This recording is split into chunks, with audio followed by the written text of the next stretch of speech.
আপনারা অনেকেও ফিনল্যান্ডও স্টুডেন্ট ভিসায় spouse apply করতে চাইরা, কিন্তু আপনার আইএলটিএস মেয়াদ প্রায় শেষের দিকে। মনে করেন আপনার আইএলটিএস মেয়াদ 1 মাস 2 মাস অথবা 3 মাস আছে।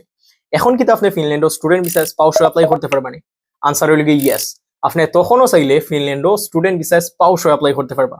কেমনে আমি আপনাকে কই, আপনার ধরেন আইএলটিএস মেয়াদ প্রায় শেষের দিকে 2 মাস আছে।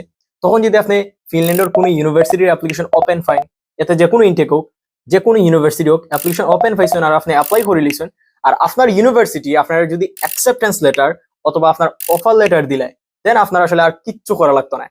আর আমরা সবাই জানি ফিনল্যান্ডে অফার লেটার ফাইলিলে আর আপনার ফাইন্যান্সিয়াল ডকুমেন্টস ঠিকঠাক থাকলে আপনার ভিসা রেশিও আপ টু 90% থাকবো। এখন আবার আপনার অনেক প্রশ্ন থাকতে পারে যে ভাই আমি তো এম্বাসি জমা দিতে দিতে আমার আইএলটিএস এর মেয়াদ শেষ হয়ে যাব, তখন কিন্তু আমি অ্যাপ্লাই করতে পারবো না এম্বাসি? অবশ্যই, কারণ আপনার এম্বাসি আসলে এই জিনিসটা দেখে না যে আপনার আইএলটিএস এর মেয়াদ আছে নি না নাই, অথবা এই জিনিসটার উপরে কোনো সময় ভিসা দেয় না, অথবা আপনার একাডেমিক ডকুমেন্টস এর উপরে কোনো সময় ফিনল্যান্ড এম্বাসি ভিসা দেয় না।